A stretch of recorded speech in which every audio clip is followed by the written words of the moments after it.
Salut, du coup j'ai gagné le WSQ Liège de 8 rounds. Donc j'ai joué contre des bons joueurs comme Raphaël Neven, etc. Et là je vais vous faire ma deck profile Salamangrette, 45 cartes dans le main deck, sinon tout normal. J'ai essayé de faire un truc qui brille pas avec Sofiane Ziani, donc on a une logique différente des autres decks. L'extra sera un peu pareil et le side on en parlera après. Du coup en carte d'engine je joue 3 gazelles, 3 spinny, 3 Foxy. Alors Foxy c'est un peu spécial, les gens normalement ils en jouent 2 parce qu'ils jouent Flame, Buffalo et des choses comme ça. Mais j'expliquerai pourquoi j'en joue 3 après. Et 2 et 2. Et ça aussi j'expliquerai pourquoi après, mais juste en rapide c'est... donc parce que de toute façon je joue Pot of Desire, donc je pense que les jouer x2 chacun c'est obligatoire.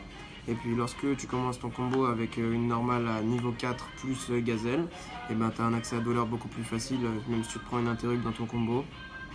Je trouvais qu'on perdait face à SS trop facilement parce qu'ils avaient juste à Sharkanan le Jackal et ensuite ils leur posaient avec Multiroll et ils re-Sharkanan un autre truc et c'était perdu. Du coup 2 c'est très bien. 3 Foxy c'est pour toujours dans l'idée de ne pas brick et d'avoir des one card combo comme, ou des deux cartes combo comme lui et lui qui font la combo entière ou des choses comme ça. Alors que Flame Buffalo tout seul il est pas. En fait il est bon que accompagné de Gazelle alors que lui il est aussi bon accompagné de ça ou de Will, enfin de volonté, qui est la carte magie. Donc ça c'est pour les monstres de l'engine. Ensuite toujours en carte de l'engine on a les magies. Voilà. Donc je joue 3 cercles, toujours un accès à Gazelle, hein, la meilleure carte du deck, le astrographe. Ensuite on a le terrain et la fusion. J'ai vu des gens qui jouaient pas la fusion. C'est une seule carte, elle peut te servir à OTK à tout moment de la partie. C'est bien d'avoir la menace toujours de pouvoir OTK à tout moment. C'est important pour que l'adversaire joue autour. Puis c'est des cartes à révéler avec Foxy, donc en jouer le plus possible. Will c'est trop fort en fait. Les deux effets sont trop forts et genre tu ne peux pas ne pas la jouer. Alors après il faut bien jouer avec parce que si c'est juste tu l'utilises quand tu pioches, bah oui ça deviendra bof. Faut pas oublier que tu peux l'envoyer Gazelle et donc la reprendre avec l'autre.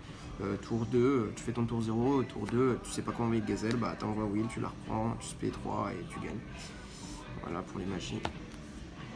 Ensuite les pièges d'engine, je joue 2-2 parce que comme je joue une decklist vraiment pour pas brick, encore je répète, parce que je trouve que le deck il se débrouille bien. Tant que tu briques pas, que tu fais ta combo de base, après il peut gagner contre tous les decks.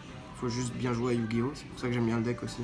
C'est juste que si tu joues bien à Yu-Gi-Oh! T'es bon avec le deck.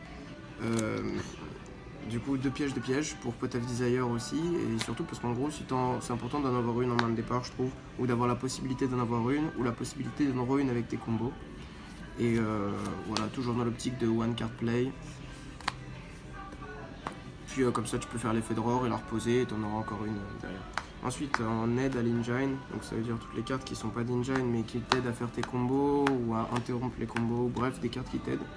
On a ça. Donc Lady Debug, elle fait la combo entière seule. Call by the Grave, il aide à pas se prendre une trap et lorsque tu l'utilises pas, ça devient une floodgate. En plus d'être bon dans plein d'autres situations. Pot of Desire, du coup je joue à 45. J'ai doublé toutes les fois une du deck sauf la fusion et le terrain. Parce que je pense pas en avoir besoin en soi. Et voilà, ça m'est arrivé de faire Pot of Desire, pioche Pot of Desire, mais derrière, avec Pot of Desire, je pioche Gazelle, donc c'est pas grave en fait de piocher un Pot of Desire avec Pot of Desire dans ce deck là. Dans certains autres decks, c'est embêtant parce que tu as besoin de ton plus 1, mais dans ce deck là, on s'en fout d'avoir le plus 1. Genre l'important c'est juste le fait que ce soit une draw gratuite, de base que ce soit une draw 2, mais si ça devient une draw 1, si tu pioches un extender ou un starter avec, et ben c'est bon, ta deuxième carte ça peut être ce que tu veux. Ensuite les end trap. Fantasma, je le considère pas comme une end trap, mais je vais m'expliquer après. Voilà. Donc là, en end trap, on a donc ces 9 là. C'est ce qui sert à interrompre le tour adverse alors que t'as pas encore commencé à jouer de base. H très forte, voilà. En général, il faut H Lixies, en général. Je parle dans le match-up miroir. Sinon, essayer de la garder. Si on voit ils montent trop d'extenders pour faire leur combo ou quoi, ou que tu vois qu'il n'utilise pas beaucoup de cartes ou que tu as des suspicions, parfois ne pas la faire c'est bien aussi. La garder c'est important pour plus tard dans la partie. En général t'aimes bien la faire parce qu'étant donné que tu peux la récupérer, ça te donne de la value, mais parfois la garder quand tu as peur de Sanctum, quand tu as peur de Shared Ride, ça dépend de ta main, etc. Ensuite Didi Crow, alors Didi Crow c'était vraiment une bonne surprise. J'en ai discuté avec Paul et avec après du coup avec Ziani lorsqu'on a fait la decklist. Et Et je devais rajouter une entrap main parce qu'en gros je suis monté au-delà de 40. Et donc je voulais toujours avoir autant de chances ou plus de piocher d'entrap. Et donc j'ai rajouté une entrap x3. Et c'est Didi Crow. Et au final ça s'avère être une très très bonne carte dans le match-up miroir. Et même dans les autres match-up elle est intéressante contre SS. Elle est intéressante contre tous les rogues en fait en général. Bannir une carte c'est toujours fort. Après je dis pas que c'est la meilleure mais je préfère ça qu'un monstre Salamangreat qui me sert à rien. Non. Voilà, merci à Jérémy qui me les a prêtés au passage. Infinite. Infinite c'est une bonne carte. Elle est vraiment pas aussi forte que ce que je pensais. Parce que c'est comme H contre Salamangreat, tu préfères la garder en général, la poser en face d'une trappe ou quoi. Ce que j'aime beaucoup surtout c'est le fait que en fait c'est comment dire, j'aime bien commencer ma main avec mon combo et au moins une interrupt en dehors de la combo. Comme ça, je suis sûr d'avoir une interrupt si il m'empêche de faire mon combo ou quoi, il m'empêche d'envoyer la piège ou ça dépend de ce que j'ai en main maintenant. Mais du coup c'est une très bonne carte, elle enlève les cartes chiantes sur le terrain. C'est aussi une bonne bait à Dweller lorsqu'on te fait Dweller et souvent les gens en WSQ quand tu es dans les premières rounds ils font Dweller en stand-by, tu chaînes Infinite et ils se sentent con. En général c'est ça. 3 fantasmés. Fantasmés, c'était que je voulais quelque chose qui me permette de... En fait, ce qui est fort dans la carte, voilà, c'est qu'elle te permet de changer ta main et cette carte, tu ne pouvais pas l'utiliser. Bah, je le jouerai pas parce qu'il y a des fois, il me fait draw d'entrap et c'est ça qui est intéressant. Sinon, j'aurai une autre entrap. Voilà dans l'idée. Le deck, le main deck était très bon. J'ai brick une fois dans tout le tournoi, une fois, et quand je dis brick, c'est-à-dire tu fais petit chat à toi et t'espères que tes interrupts dans ta main gèrent son tour à lui afin de pouvoir faire un tour convenable au tour d'après. Voilà, c'est ça que j'appelle brick dans le deck. À partir du moment où tu summons le loup ou que tu as accès à Gazelle, c'est plus une brick même si tu te prends une entrap, ça s'appelle autre chose, ça s'appelle l'adversaire à la réponse. Ensuite l'extra deck. Les 2 fois 1 Salamangreat. L'Xyz, je vois pas l'intérêt de la jouer x2 étant donné que si tu en as besoin, tu la renvoies avec Jacques, Jaguar. C'est pour ça que je dis qu'il faut bien jouer Yu-Gi-Oh pour jouer le deck, ou plutôt que si tu joues bien Yu-Gi-Oh tu joues bien le deck, parce qu'en gros c'est tout, faut voir les tours d'après. C'est pas sur un tour, c'est pas sur un tour et le tour adverse, c'est vraiment sur ton tour, le tour adverse puis ton tour. C'est pour ça qu'avec Jaguar ce que tu renvoies est super important aussi. Et donc tout ça, ça fait que j'aime beaucoup le deck. La fusion elle est très importante en main deck. J'ai vu Etienne Vanucci qui l'a joué pas dans le main deck je crois. Et je suis pas d'accord, mais je comprends, mais je suis pas d'accord. Tu peux OTK à tout moment, pourquoi ne pas l'utiliser. 3, 2. Lui, à un bout d'un moment, je jouais Cherry's main deck et ensuite en side, mais du coup, je devais cut des places et du coup, j'en jouais que 2. Et erreur, puisque lorsque tu n'en as plus, eh ben, tu as perdu la game. C'est pour ça que le match-up miroir, des fois, il est très long et que c'est celui qui va avoir le plus, enfin celui qui a un bout d'un moment un chat et l'autre n'a plus de chat qui perd. Voilà, c'est bizarre à dire, mais ouais, c'est vraiment comme ça. Vive les chats. Vive les chats. Gribouille et Psyche. Psyche, comment il s'appelle? Non, laisse tomber. Ah ouais, je laisse tomber. Ok, génial. Spikey. Ouais. 3 loups. J'ai pris Cherry's dessus une fois. Et c'est pas super embêtant si...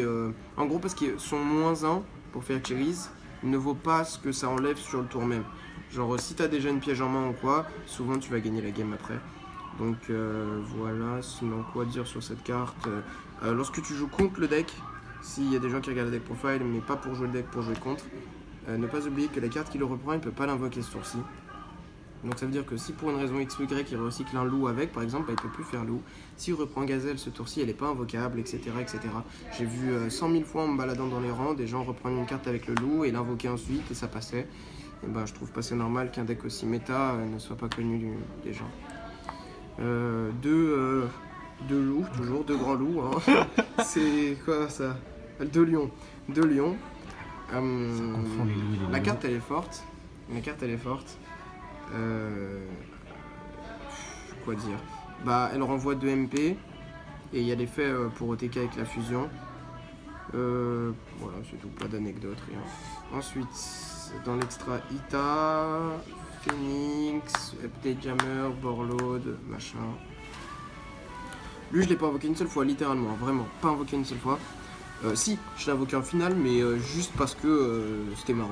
Genre vraiment, j'avais vraiment rien à faire, j'avais 2 monstres sur le terrain, il fallait que j'en enlève pour pour faire, comment ça s'appelle, Gazelle. Je pouvais faire la Link 1, mais lui il avait plus d'attaque, donc j'ai mis lui. Et littéralement. Donc lui j'ai pas invoqué une seule fois du tournoi, mais j'ai pas joué contre des rogues, genre Trou Draco, Altergeist, tout ça. Donc je pense qu'il est intéressant parce que c'est un slot d'extra deck, mais qui améliore énormément tes match-ups face à tous les rogues. Donc dans des WCQ, oui. Dans des YCS, je sais pas. Ita. Avant je la jouais pas parce que je jouais une version avec Cherry et j'avais pas de place dans l'extra. Et au final on a changé la version, j'ai changé ma façon de jouer et la carte est très forte. Quand t'as pas accès à Gazelle, tu peux voler la Gazelle de l'autre, etc. Tu peux voler un monstre dont t'as besoin, tu peux voler un loup et faire le tien au-dessus avec le terrain. Tu peux la suicider et tuto un monstre feu. C'est fort, c'est fort. En plus elle a une bonne attaque. Ça c'est fort. Lui, il y a des gens qui jouent Transcode avec lui aussi, ça fait un OTK direct, mais j'ai pas l'impression que tu aies besoin d'OTK avec le deck. Je pense que si tu ne peux pas le tuer de façon naturelle, commit des ressources dedans avec lui plus Transcodeur alors que tu prends n'importe quelle entrap t'as perdu. C'est pas la bonne façon de jouer. Remets des trappes sur ton terrain, attends le prochain tour, tu vas gagner quand même. Voilà. Dweller, c'est vraiment fort. Le fait que je joue 3 Lady Debug, ça me donne encore plus d'accès à Dweller. Et voilà, la carte est très très forte. Je pense que tu le fais quoi qu'il arrive tour 0. Tu le fais quoi qu'il arrive tour 0 parce que c'est fort contre quasiment tout, même contre SS parce que ça lui enlève tous ses accès à railler, multi-roll terrain, typhon terrain, tout ça. Et ça gère des trucs, hein. Je vous assure que ça gère des trucs. T'as juste annulé la engage, ici il a pas raillé en main. Il est baisé. Et puis en gros, comment j'explique? En gro, le deck, quand tu fais ton CA avec tes monstres, tu ne gagnes aucune réponse à l'adversaire, tu ne gagnes aucune interrupt, sauf si tu as déjà spinné en main et que du coup avec Gazelle t'envoie une piège. Mais sinon, ton combo ne t'apporte aucune réponse, et Dweller est la réponse qu'il t'apporte si tu la joues. Voilà. Vu que tu l'as fait à n'importe quel moment ton combo. Ensuite les tokens, comme d'hab, les 4 tokens. Voilà, Londres, ça c'était les gens de... Il manquait Edison et... C'était qui avait dans notre salle et qui est pas sur le truc? Populos. Il n'y a pas Edison, il n'y a pas Populos, mais sinon c'est les gens qui m'accompagnaient à Londres. Ça c'était plein de gens, et c'est sympa, c'est un beau token. Ça c'était il y a longtemps, c'était à l'Europe, donc c'était pas si longtemps, mais moi je considère que c'est longtemps. C'est avec des gens de mon ancienne team One Piece Mania. Je fais des gros bisous à One Piece Mania, les frérots. Des bisous. Et Judo. Judo. Alors j'ai gagné contre lui en duel, c'est mon papa. J'ai gagné contre lui en duel et je l'ai enfermé dans une carte.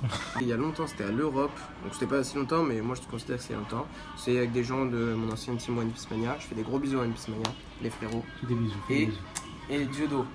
Judo. Alors j'ai gagné contre lui en duel, c'est mon papa. J'ai gagné contre lui en duel et je l'ai enfermé dans une carte. Du coup il ressort plus jamais. Ça c'est vraiment important ça. Ça il faut en acheter à Colin.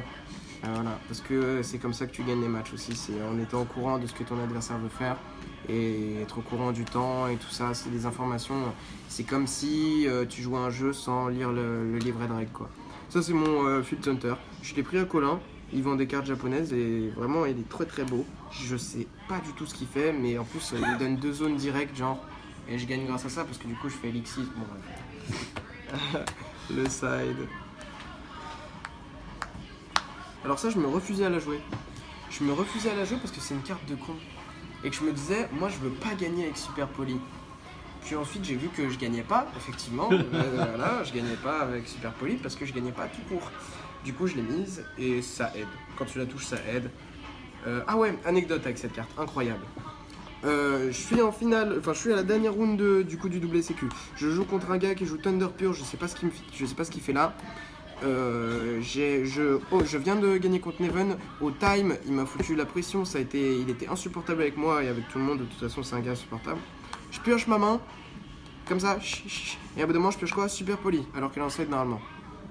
Bah j'ai scoop parce que je suis un homme de foi et j'ai quand même gagné parce que je suis un homme tout court. Ensuite, lui. Ça va les chevilles tranquilles. Ouais. Lui, il te fait gagner au time parce qu'il se tribute, il te fait gagner 2000, il est très très fort.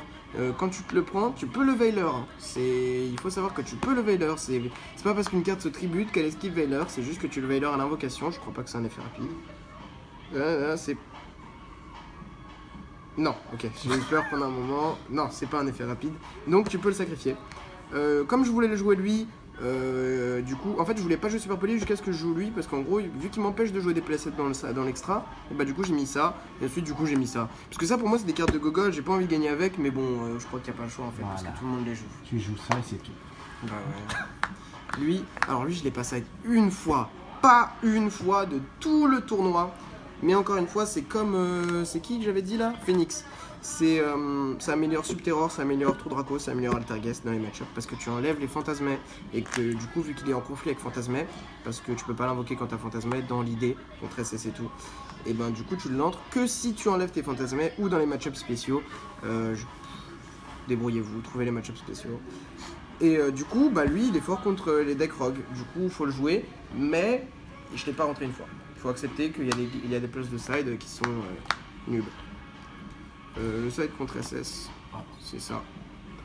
Ça, je le side premier, deuxième maintenant. Parce que avant, je le sidais que deuxième. Mais maintenant, je le side premier, deuxième. Parce qu'en fait, il y a un bon moment, il va reset avec multi-roll et ce sera pour ça qu'il sera devant toi. Et du coup, tu profites de cet avantage qu'il a, multi-roll, pour le retourner contre lui en invoquant Kaiju. Et du coup, son CA n'a servi à rien, il a dépensé ses ressources dans du vide. C'est meilleur que Ghost Ogre, parce que ça punit plus. Quand tu fais Ghost Ogre, il peut, pour une raison X ou Y, il peut avoir un deuxième multi-roll ou un Call Base Grave dans la main ou des trucs comme ça. Ça, c'est point.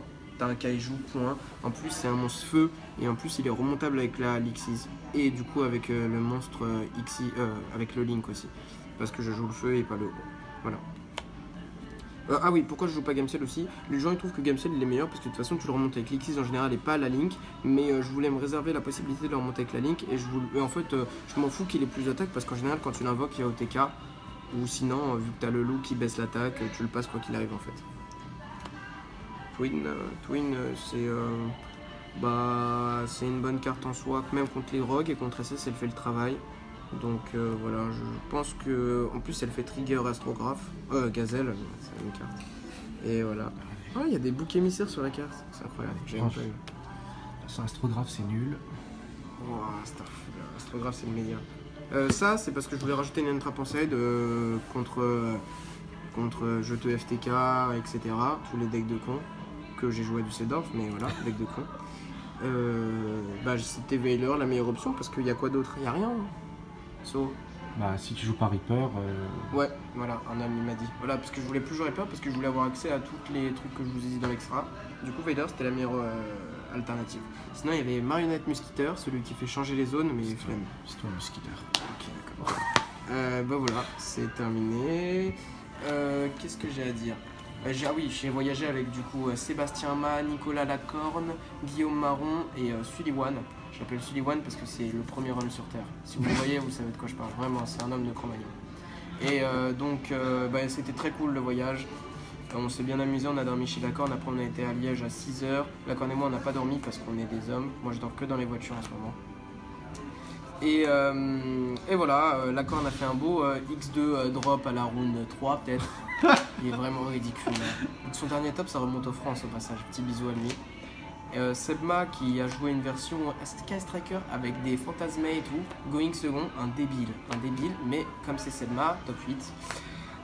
Guillaume Marron qui a perdu la round 2 et qui a fait la remontée, la remontada. RPZ au PSG.